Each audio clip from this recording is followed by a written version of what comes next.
Hey everyone, it is so hot right now. I'm literally not wearing anything underneath this jumper because the weather has decided to actually act the way it's supposed to this summer. And we're nearing, it's like August and July was so cold, like it was raining constantly. But I wanted to hop on and do a little what I'm reading video and kind of what I want to read towards the end of August and possibly onto September, because I don't think I'll be able to finish all the books I want to read this month. But I thought we'd start with the books I'm currently reading. So I'm doing a book tour for Everyone's Thinking It, and it has just come out August 17th, and it's basically like a sort of mystery set in a boarding school with these two cousins as the protagonists. The main character, one of them being a photographer, the other one a sort of socialite, I want to say, or like a really popular girl in their boarding school, and they have to sort of team up to find out who the culprit is behind stealing one of the main character's images, how that plays into like the entire social life at the boarding school. Yeah, I don't know how to explain it properly, but I was so excited to take part in this tour. I'm not that far in, but I have been very busy the past 2 weeks, so I'm really excited to properly get into it. Only 7 pages in, unfortunately, but yeah, I'm really liking it so far. And I know there's a massive cast of characters because the author was posting like essentially profiles for each character in the days leading up to the book's release, which I found really cool.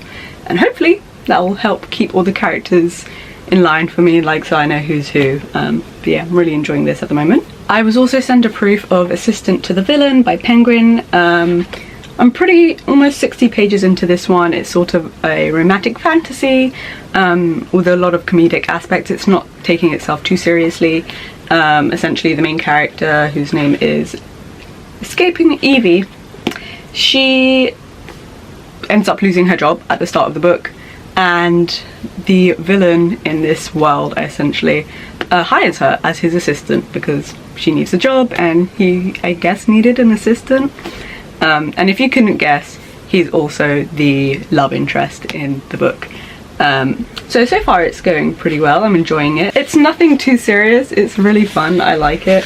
And the font is a bit small, but like the pacing and just like the writing style makes it a lot easier to just race through the book. So I'm definitely hoping to finish this in August.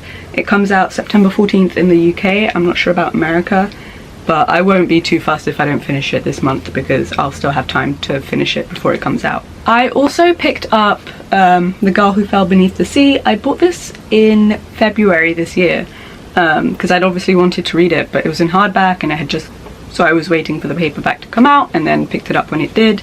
I just never got round to it simply because I wasn't in the mood to read fantasy books, and then when I was, it wasn't really YA fantasy books that I was looking to read. But I was kind of bored last night and I took it off my shelf because I was rearranging the books on my floor. Essentially in this book, every year there are like really terrible storms in this village created by the sea god, and the only way to appease him is to send him a bride from their village. So a girl is picked and sent essentially to throw herself into the sea. No one really knows what happens to her. They all assume she dies, but this time our main protagonist essentially offers herself up in the place of her brother's beloved so that she can see if she can stop the sea god from constantly ravaging their village, because apparently he is waiting for his true bride. I got about 15 pages in. The font isn't too big, so it's a pretty quick read. I was getting tired. It was about almost midnight when I picked it up, so I didn't get to the end of chapter 2, but I really like this, and I definitely was a bit confused as to how this would work because obviously people can't breathe underwater, but there is a sort of spirit world that is introduced, which I found really cool, and you can kind of see like the world she essentially enters on the cover. It's sort of the same at the back. But yeah, I'm really excited to get through this. I'm not in any rush to finish this since it was never on my August TBR. This was just a random book that I picked up last night, and also I wasn't expecting myself to read it anytime this year, but I guess I am now, especially with this hot weather. I mean, I kind of wish I brought it with me when I went to Italy in July because I went to the beach and this would have been a great beach read, but yeah, this is the other book I'm reading at the moment. Okay, slight change of where I'm sat. I just received some mail, which is perfect because one of them was supposed to arrive yesterday because that's when it was coming out, and I was told by the Royal Mail in the email that the book would arrive then. But I also had 2 other pre-orders that had arrived there, so they held them all together until they could deliver them today. They came later than planned, so I kind of gave up on filming it, but I thought, okay, might as well add it. So I guess this video is also going to be a little book haul. So I don't know which of the 3 this one is. They're all Waterstones pre-orders.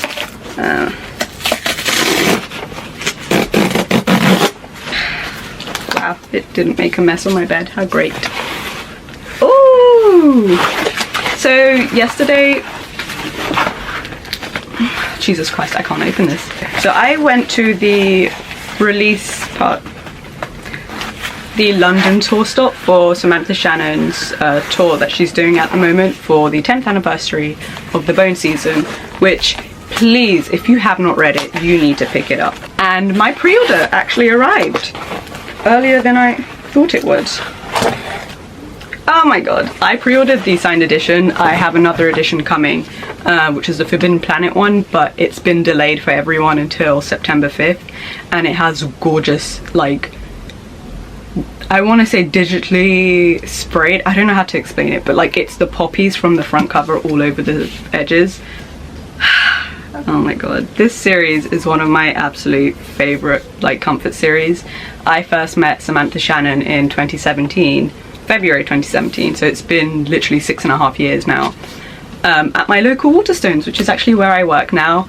And I'd actually gone there for a different author. I hadn't known at the time that it was a joint event with 3 authors until I got there, and she was talking about her book because The Song Rising had just come out in hardback, but they had changed the hardback cover from the purple to the white, so I didn't want to buy it, especially because they still had the other paperback editions to match the original hardbacks of the first 2 books, as well as the new covers, which were the white plain ones with like the poppy or the flames, whatever. But I bought the first 2 books in that paperback edition, and after listening to her talk about her book series, because I was like, hold on a minute, this sounds even better than the books I'm reading for like the other author who I went to see. And since then I've been a massive fan of hers. Loved Priory, loved Day of Fallen Night, and the Bone season will always be a series close to my heart.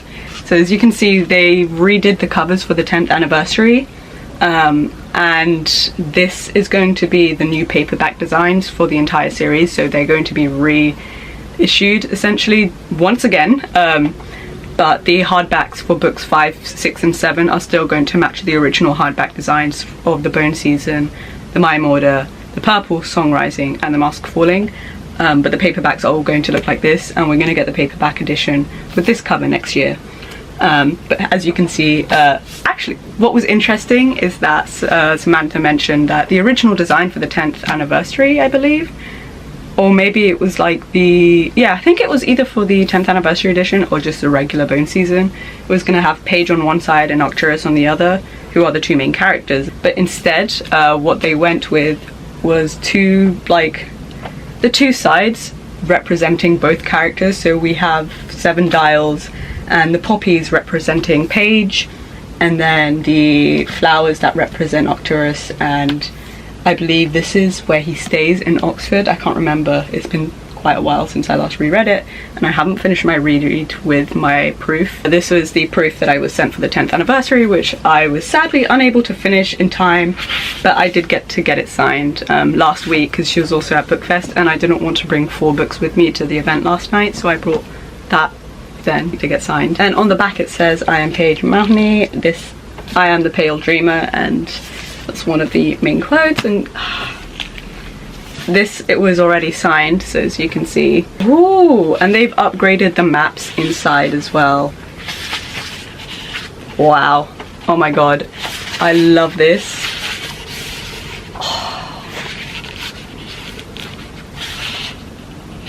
Yeah. Oh, it doesn't have the 7 dials thing, but it's just red with the gorgeous gold. Oh, that's gorgeous. yeah, it says welcome to Scion, no safer place. The cover kind of goes all the way around. This is just amazing. And it actually has, you can visit this place in London. Seven Dials is very much a real place, and the tower is there. But yeah, this is the first book in my little haul. I'm not sure what this could either be the other book that I had been notified was okay.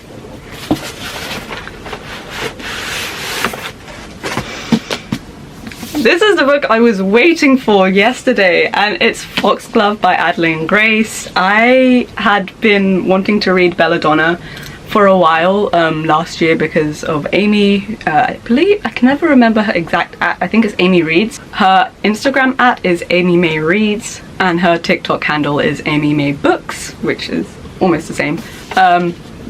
But she read Belladonna last year. She did a sort of like reading video, like vlog. And it made me want to read it, but I never got around to it. And then the paperback came out this year, so I was like, let me buy that, and if I like it I will carry on with the series. I ended up loving it, and I was like, okay, well, I'm clearly getting Foxglove in the hardback. I'm not waiting until 2024, so I'm gonna need the hardback of Belladonna, and I ended up getting it. But yeah, Foxglove came out yesterday. I'm so glad it's here. This is a book I love the cover too. Like, honestly, Hodder, their covers are amazing. But yeah, this was one of the books I was so excited for to come out in August, and it has been on my August TBR. I am hoping I'll be able to finish it this month, or it is quite a big book. It's definitely longer than Belladonna. But yeah, at the back it says, "What's wrong, love? Afraid I'll ruin you."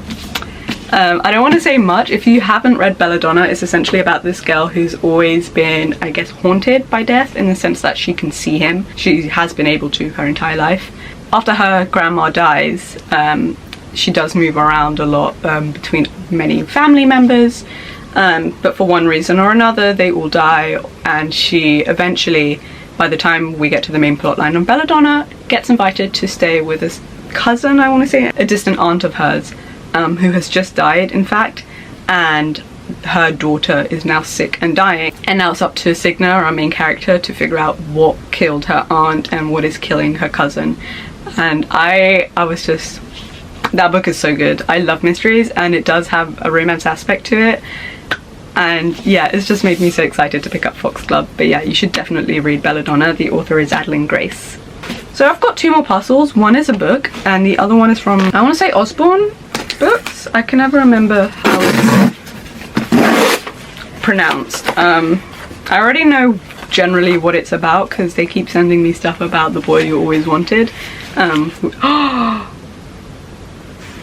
my god. Okay. The last book is the Waterstones exclusive edition of He Who Drowned the World, the sequel to She Who Became the Sun by Shelley Parker Chan. Oh my god. There's so many. Oh look, Samantha Shannon blurred this book, as well as Shannon Chakraborty, the two authors I love. But yeah, this is stunning. Honestly, I have the Illumicrate edition of She Who Became the Sun. I bought it secondhand from a friend. But this genuinely doesn't look like it's a Waterstones edition. Like, this could really just be a book box edition. I do wish we had like the phoenix going down, but then that would kind of look a bit too similar to, I think, what the Illumicrate edition of this book looks like. It's black underneath with the title. This is very odd. I've never really seen it down this way, like sideways, but I like it. It's the same on the spine. I actually didn't get the UK hardback for the first book, the regular hardback edition. But yeah, oh, isn't this gorgeous? These are the 3 books that just arrived. I guess let's open the last parcel that came. Okay. I was so excited that they made it so easy to open, but I guess I was being too hasty.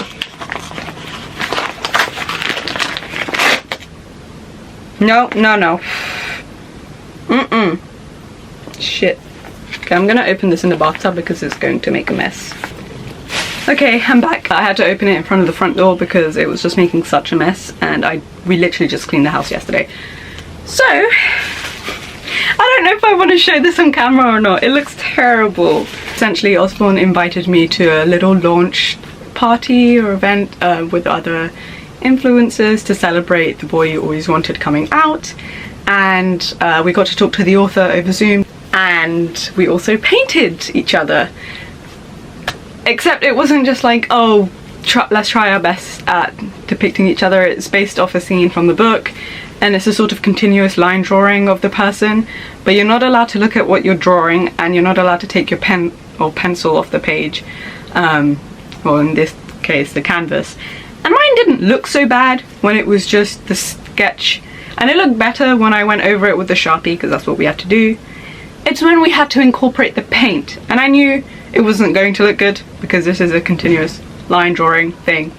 But yeah, I had to draw the person in front of me, and they shipped us our canvases of the drawings we did. This is not my... I can draw, I just can't draw people. I'm good at landscape, or like, yeah, essentially landscape painting and drawing is what I'm best at. People, not my thing. But yeah, I don't know what I'm gonna do with this. This is just funny.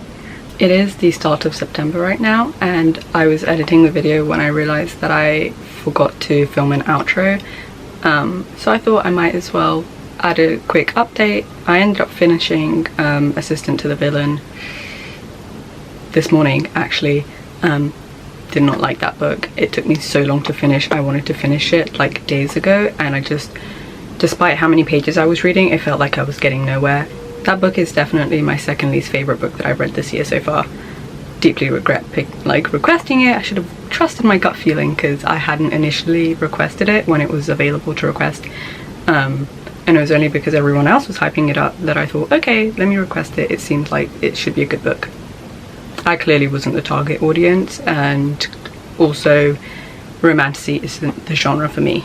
And I say this mostly because a lot of the romantasy books that I read or have read tend to come up, they're not really well written. Off the top of my head, I can only really think of Jennifer L. Armentrout's From Blood and Ash series. Fourth Wing I haven't read, but I know from even people who have read it and loved it that it's not like the best book, so I can already guess what kind of book it is, and Assistant to the Villain is nothing different from that. She was clearly trying to go for a sort of light-hearted sort of romantasy, but it just came across as really childish. The characters are supposed to be in their mid to late 20s, but they felt like they were 12-year-olds. The love interest was boring, the main character was so childish, it was annoying, the writing was so repetitive. But yeah, finished that, didn't like it. I'm still reading The Girl Who Fell Beneath the Sea. I am 35 pages in. I do want to finish it quickly, but this was never supposed to be on my September TBR, so I'm not in a rush to finish it, but it would be nice if I do manage to finish it this month. I did also pick up Tithe by Holly Black. This is a really short book. It's just over 250 pages, so I know I can read this pretty quickly. I'm 14 pages in, got my little Cruel Prince bookmark by Title Pieces. Again, I'm also taking my time with this because I'm technically not really meant to be reading it. It's not on my September TBR. I'm also reading this digitally, so I'm hoping I can get through it faster than most books. But yeah, this is the first in a trilogy, I want to say, of modern fairy tales. So it's Tithe, then Valiant, then Ironside. But yeah, I'm also going to be taking my time reading this. But regarding my September TBR, I am now on my next book on the actual list, and it's If I Have to Be Haunted by Miranda Sun. This comes out on the 14th, so within a couple of days. It's not that long. It's a YA, I want to say, urban fantasy book. It's about a girl who can see ghosts, and she comes across the dead body of the golden boy of her high school, and he wants her to resurrect him.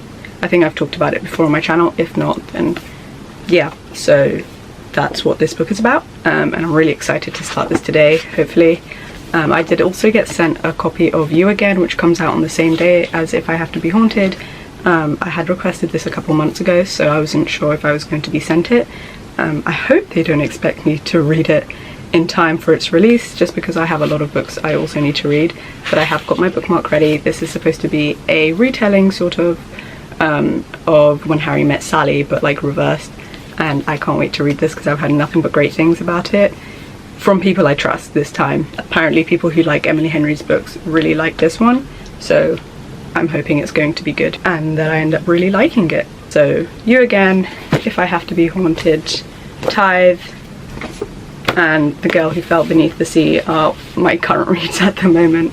Again, these two are my priorities, but most importantly If I Have to Be Haunted, because I want to get through all of my proofs before their release dates.